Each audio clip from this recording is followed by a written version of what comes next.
Hello from Puerto Escondido, that's the southernmost part of the state of Oaxaca, and I'm here surfing, or I should say. So I'm actually doing a 3-week surf school. It's called Be Surfer. It's run by a couple, Anna and Jose. Anna is actually, she's Russian. There's a number of Russians or Ukrainian people that come here, so that I didn't expect to come to Mexico and have to use my Russian. Anna is the one who takes the photographs of us surfing, so you'll see some of those. Jose is actually our surfing teacher. He takes us out. So I've learned so much from Jose about how to approach this extreme sport.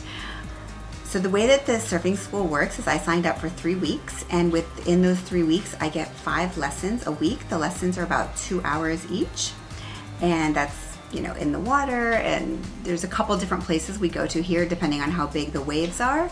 And then there's a weekly photo/video session with an analysis or a theory class that Anna leads. So photographs, so that's actually really interesting because it's one thing to hear somebody tell you something, but it's a whole other thing to actually see yourself, see the mistakes you're making with your own eyes, and then try to correct that. I also get accommodations, so this is where I've been staying. It's a little interesting. The kitchen area is outside.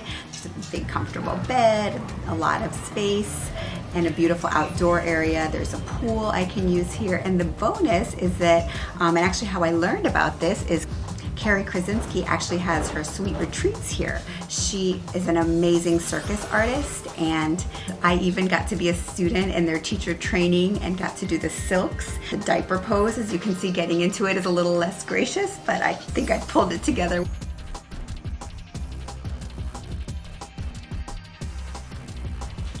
So as some of you know, I started surfing in Nicaragua, and that's where I fell in love with surfing. In Nicaragua, there's not as many people, or at least there wasn't when I was there, but here in Puerto Escondido, learning to surf here is like learning to drive in Times Square. That's been like a real challenge, but I feel like, well, if I learn to surf here, I can probably go anywhere. So hopefully I'm trying to look on the bright side of that, but that was a big surprise to me. Let me just tell you a little bit of the things you have to do when you surf.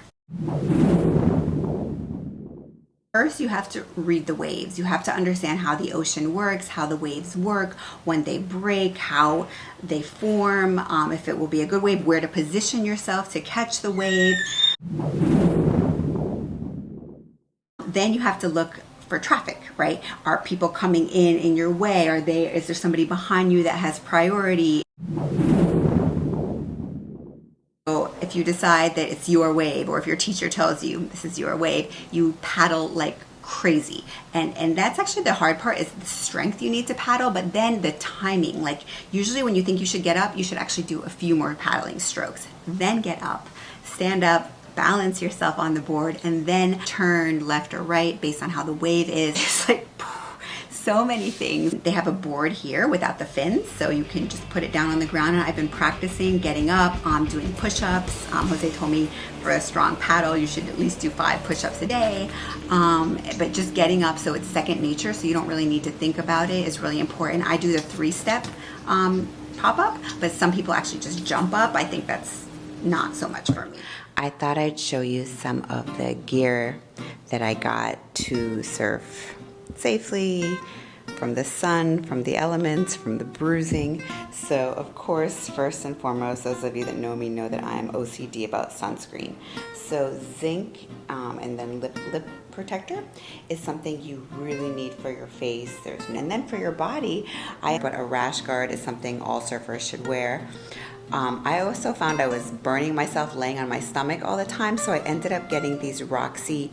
They look like yoga pants, but they're actually surfing pants. They have a little bit of warmth to them. I got them mostly for sun protection, but they work for both.